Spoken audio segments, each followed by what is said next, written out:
Well, in the last module, we started talking about the biochemical underpinnings of hopelessness and hopefulness. And I also mentioned that there is a lot of information on genetics and life experiences that goes into a complete picture of this. And today we're going to take that up in more detail in our attempt to describe the yin-yang relationship between hope and despair or hopelessness. We also want to talk a little bit about how hope can be quantified. This is something that's done fairly commonly these days in psychological studies. So we'll look at those issues in this module, starting in part 1 with a look at some of the genetic information we have about hope and hopelessness as they relate to genetics, neurobiology, and serotonin. We'll go into a little bit of information about treating this condition we call depression with SSRIs and some other forms of treatment as well. We'll then look at factors influencing the extreme case of hopelessness that may result in suicidality. And lastly, we'll talk about how hope can be quantified using the psychological approach.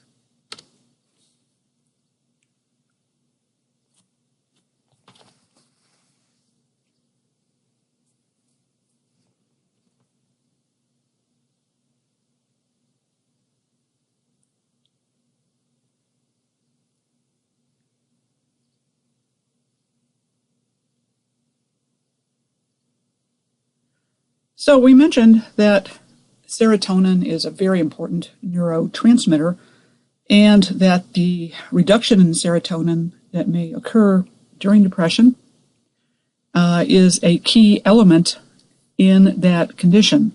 And we can fix it to a certain extent through the use of psychoactive drugs, one of which is called SSRI, or selective serotonin reuptake inhibitor. Now it turns out that there is genetic variability in a Darwinian sense with respect to one of the important genes that result in the transport of serotonin. So we talked about how serotonin has to be released from the end of the axon and move across the synaptic cleft and so forth. Well, the transportation of serotonin from its vesicle form to the synaptic form is under the control of a gene. And it turns out that that gene exists in two different forms, which we refer to as the long form, which is the dominant form of the gene, and the short form of the gene, which is the recessive form. So this means that with respect to the serotonin transporter gene, genotypes with respect to the serotonin transporter gene, the first genotype is to have 2 copies of the dominant allele, or be LL. The second possibility is to be a heterozygote and have 1 copy of both alleles and be LS. The third possibility is to have 2 copies of the short gene and be homozygous for the short condition. It turns out that this relates to the amount of serotonin present in the synapse because the longer form of the gene has higher transporter activity. So it results in more serotonin being released into the synapse. And since we've already discussed the fact that having a lot of serotonin in the synapse is important in securing therapeutic levels of serotonin activity, you might predict that those individuals with at least 1, if not 2 copies of the long form of the gene would have more serotonin in their synapse in a general basis, and this in fact is true. So as a consequence, you might also predict that those individuals with 2 copies of the short gene might have more of a tendency to serotonin-related problems and the behavioral issues that come from those serotonin deficits. So let's take a look at that. Here's one study that's been conducted on serotonin and, serotonin genes and the presence or absence of symptoms of depression as a function of stressful life events. So we have 2 graphs here to consider. On the top one, we have the number of stressful life events listed on the x-axis. As you move along on that axis, we increase the number of stressful life events. On the y-axis, we have the number of depressive symptoms that were self-reported by the individuals. And you can see here, if we look at the genotypes of the different individuals in the study, and they range, of course, from the homozygous recessive, or SS, the heterozygous, SL, and the homozygous dominant, or LL, you can see that there's, in every case, as we increase the number of life events, there tends to be a higher number of self-reported depressive symptoms. But the important thing here is that if you look at the three different genotypes, you see major differences in those self-reported depressive symptoms, with the SS individuals showing the highest levels. Overall, the individuals who are heterozygous with one copy of both allele, intermediate in their report of depressive events, and those individuals who have two copies of the L allele have the least number of depressive events overall. So that relates very nicely to what we just said about this in the previous slide. The second graph here is also a number of stressful life events measurement. And again, we're going to be looking at the three different genotypes we've already talked about. But on the y-axis this time, we have the probability of suicidal ideation or attempts of suicide. So again, we can see that for all of the genotypes, there's a general increase in the probability of suicidal ideation or attempts as we increase the number of stressful life events. But again, there's this huge difference between these things among the different genotypes. The SS individuals, for the most part, have the highest likelihood of showing suicidal ideation. The heterozygotes are intermediate, and then the homozygous dominant, or LL individuals, tend to have the least number of suicidal attempts or ideation. Now, just as a general rule, I don't like graphs such as these two, which present data but without any sort of error estimation. We would like to see for each of these points a standard error so that we knew how much variability in these responses there were, and we don't have that information. But in all probability, and I'm guessing here, but my suspicion is that there really is no significant difference among the genotypes in this part of the curve. We only see significant differences once we get up into the really stressful end of the curve. But again, since we don't have those standard error bars, we can't say that with any authority. Here is another study, which is similar in nature to the ones we just talked about. But in this case, the metric we're using to make distinctions between the genotypes is whether or not any maltreatment occurred during childhood. So we have no maltreatment as the first option, some probable maltreatment as the second, and lastly, individuals who were severely maltreated during their youth. On the y-axis, we have the probability of experiencing a major depressive episode. And again, we have the three genotypes that we've already discussed as our different lines that are tracked.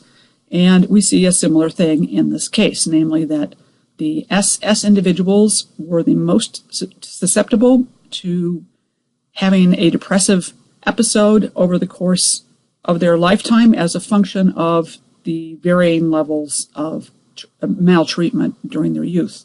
The heterozygotes had an intermediate response in terms of probability of major depressive episodes, and those individuals with two copies of the long gene had the least number of depressive episodes, regardless of the kind of maltreatment they may have received during their youth. So these data show roughly the same thing as the previous two graphs that we looked at. There is a huge impact of genotype on our ability to cope with negative life events and a correspondingly greater likelihood of having some sort of depressive outlook if we have 2 copies of the S gene.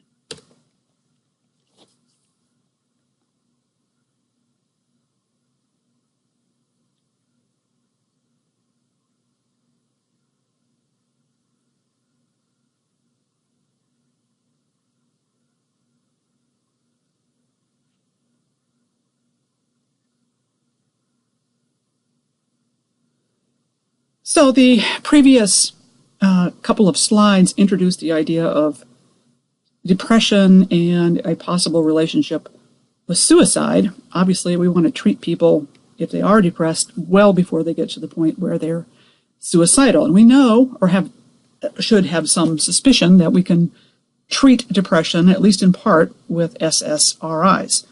But that sort of begs the question, what if a person is deeply depressed and potentially suicidal? Can we still fix that with SSRIs?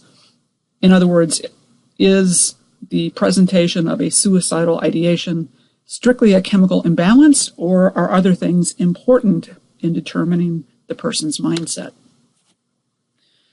And we have a number of fascinating studies that include a fair amount of sophisticated neurobiology in our attempts to explain suicidality in humans. Many of these studies are still trying to sort out the relevant factors in determining who is suicidal, and there's a lot of interest in figuring out whether this is a biological/genetic question, whether it's psychological in nature, or whether social and cultural influences are as important as the other factors may be. We have some interesting observations to work with here. We know that females attempt suicide twice as often as males, but males die twice as often as females. And that seems to relate to the mode of attempting suicide. For women, seems to be something like taking a lot of drugs, which means that you probably will knock yourself out and will not die immediately, so there's time for somebody to find you and intervene and rescue you. But men, on the other hand, tend to, if they really are suicidal, they tend to do it in a way that, from which, restoration is not possible. So often they use guns, and that tends to be more final than using drugs. We also know that there's some really odd things that occur when we talk about depression and suicidality in people of different age groups. One of the most strange findings and potentially most damaging with respect to SSRI treatments is that, yes, we know that antidepressants can reduce the likelihood of suicide among adults, but in teenagers, there's actually a stimulation of the risk of suicide among teenagers who receive SSRIs, at least in comparison to similarly aged placebo groups. So we have to be very careful in treating teenagers with SSRIs for that reason. I mentioned the gender differences in suicide among 100,000 women. We see 3.3 suicides, successful suicides, if you can call it that, per 100,000. Among men, 18.5 per 100,000 individuals, or an overall average of 11.1 per 100,000 for both sexes combined.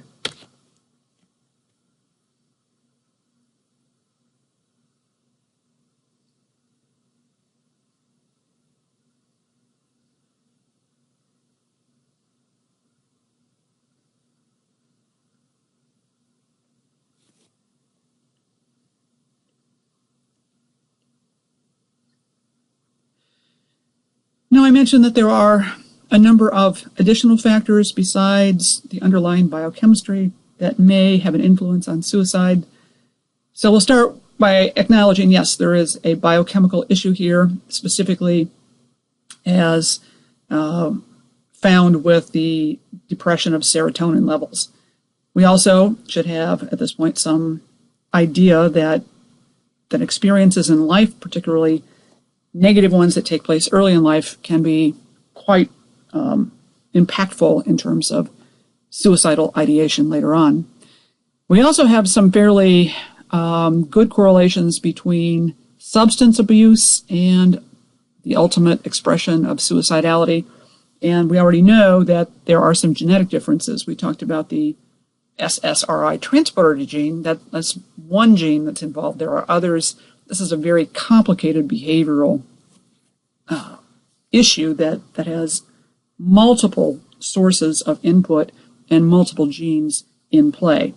So we know that the ultimate decision to commit suicide and the ultimate exercise of the choice to do that is in reality a very complicated interaction between all sorts of things, but at a minimum, which includes biochemistry, genes, stress, and life circumstances.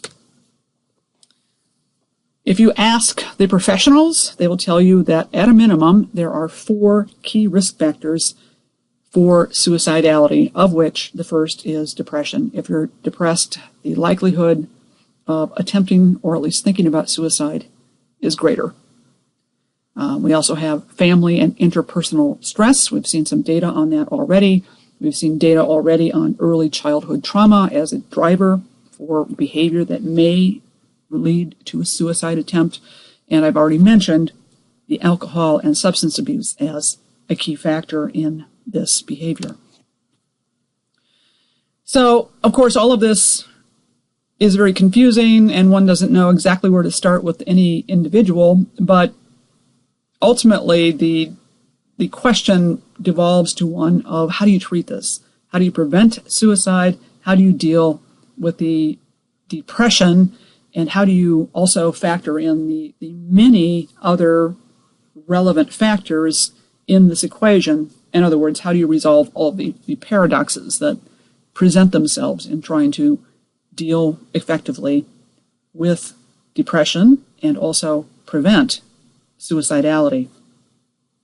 So there are basically a couple of different ways of approaching a treatment. One is to deal with the underlying neurobiology, and the other is to attempt to understand the interactions between those genetic factors and life experiences by assessing the behavior of that individual and then trying to devise a treatment that takes into account all of those diverse influences on one's thinking.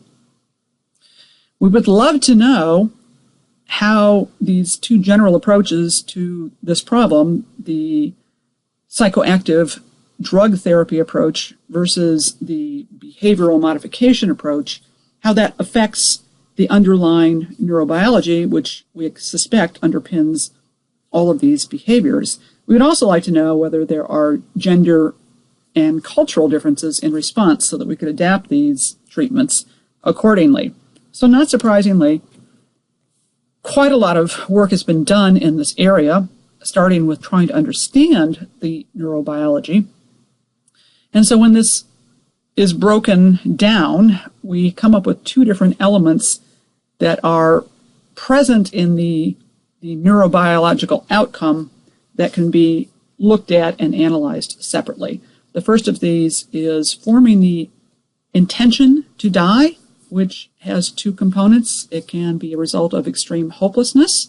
It can also be the result of very intense rage, which might be the result of having this very highly developed sense of hopelessness. The 2 are definitely related.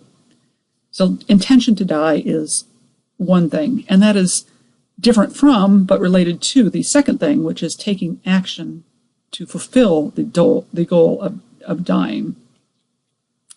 Neurobiologically, we know that different brain circuits and brain regions underlie the intention to die versus the action to die.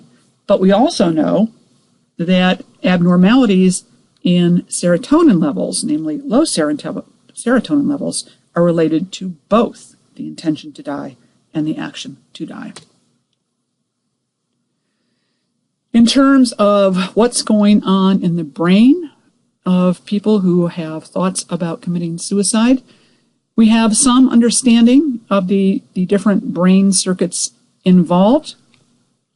We know that the 2 brain circuits or regions that are involved in suicidality include, at a minimum, the limbic system, and secondly, the ventromedial prefrontal cortex. We also know, and I will repeat again, that abnormalities in serotonin are related to and very important in the operation of both the limbic circuitry and also the ventromedial prefrontal cortex. So, in general, we have a correlation between low serotonin levels and increased tendencies to suicide. But, and here's the kicker, with discrepancies. The studies undertaken thus far do not have a single conclusive outcome. But one of the major questions in this area is, what's the best approach? Do we want to treat with antidepressants? Do we want to take the person who's suicidal and put him into intensive psychotherapy? Do these two treatments differ with respect to their effects on the brain and also on the underlying neurobiology? And some studies, particularly those that are done using brain scans, suggest yes, that different parts of the brain are involved in the intention to die versus the action to die. The major kind of imaging used for this has been PET, positron emission tomography, which we'll talk about in more detail later on.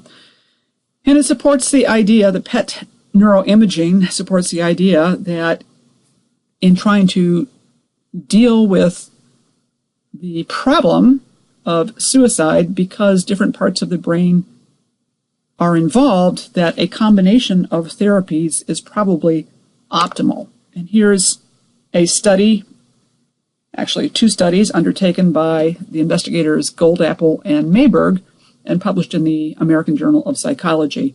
They looked on the one hand at CBT therapy, which stands for cognitive behavioral therapy. So this is, in another phrase, talk therapy. You see a therapist, you talk about what's going on, how you're feeling, what your problems are, and so forth. And when people with suicidal ideation underwent CBT therapy, it produced significant changes in brain metabolism. In particular, there was increased activity in the hippocampus area and also in the dorsal cingulate area. However, there was decreased activity in the prefrontal cortex. Okay, so one set of data. Then they looked at people receiving SSRIs in a separate study, and they did brain scans on these folks, and they found that there were different metabolic changes produced under the influence of drugs in comparison to the cognitive behavioral therapy. There was a decrease in hippocampus activity under SSRI therapy and an increase in the activity of the prefrontal cortex. So, two studies, two approaches, two different results. In a separate study by different investigators that focused on clinical data and compared the SSRI intervention against the cognitive behavioral therapy intervention, they first looked at the goals of what was intended with the different therapies. The medication was given to improve chemical imbalances, largely serotonin, but also dopamine and endorphins. The mechanism for making a change in outlook was largely increasing the serotonin and dopamine levels, and the long-term improvement and diagnosis was that we could prevent recurrences by using these drugs to maintain people at a higher level of serotonin, basically, and prevent suicide as a result. When compared to cognitive behavioral therapy, the goal is to reduce negative thoughts and recognize the triggers of those negative thoughts. This is a really important thing, which if we can help people who are depressed recognize the things that set them off, it can be a really major step towards securing a better outcome. It's also something designed mechanistically to reduce negative behaviors of various sorts, including self-deprecating behaviors, bad self-image, and so forth. The long-term hope is that these behavioral therapies will decrease the feelings of hopelessness and improve both one's mood and, very importantly, those coping strategies, which are often at a low ebb among people who are depressed and certainly among people who are thinking about suicide.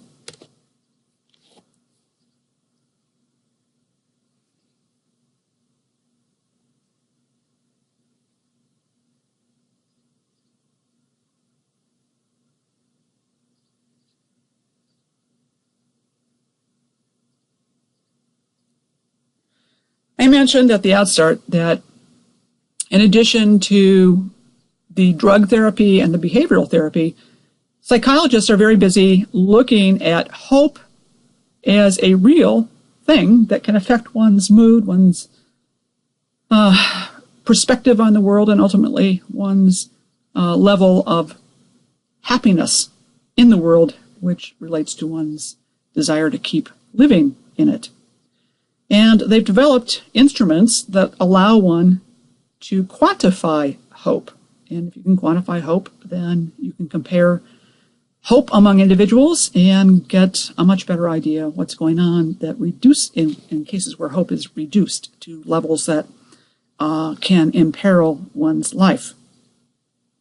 So the psychologists, God bless them, think that hope is an actual thing, one that we should study and take into account when we design therapies of different sorts. They believe that hope is more than a mood, it's an actual personality construct, and as such would involve many genes and many influences. But ultimately, they believe that hope can be measured and quantified. And as I mentioned, that's important to determining how successful various interventions are. So here's one sort of representative study that has looked at the psychology of hope with a goal to measuring it and using those measurements to make decisions about treatment of people who are depressed and possibly suicidal. So these folks agreed with other folks who'd been studying the psychology of hope that hope is comprised of two measurable elements or components, the first of which is called agency or intent. This is the ability to conceive of goals. The second element of hope is called pathways, and this is a trait that measures the ability of figuring out ways to meet those goals once you have decided what they are. This is the approach adopted by these investigators in a 2010 paper in the Journal of Research and Personality. They were interested in the question of whether the two elements of hope, the agency and the pathways, could be analyzed separately.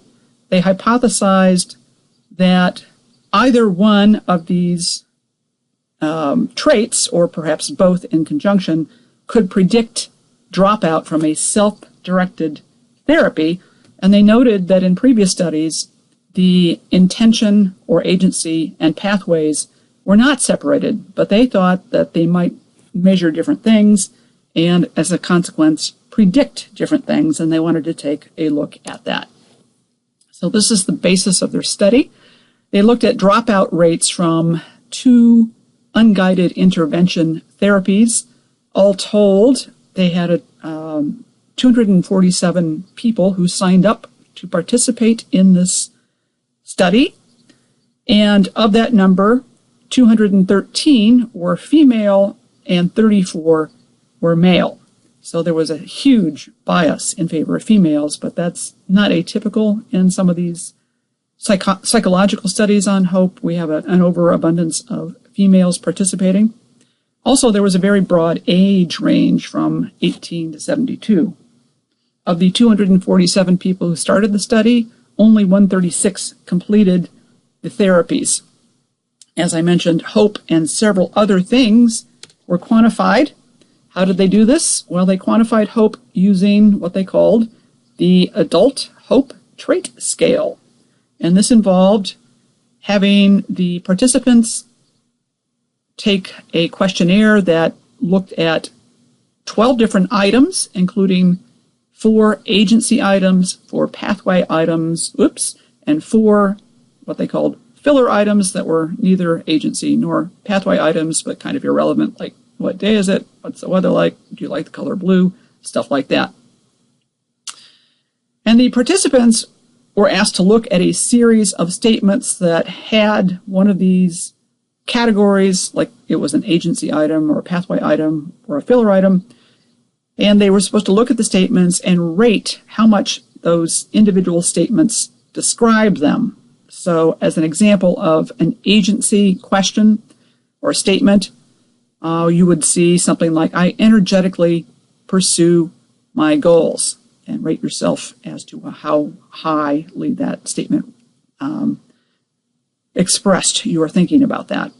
Or if you were doing a pathway determination, a statement such as, I can think of many ways to get out of a jam, as a possible statement representing pathways.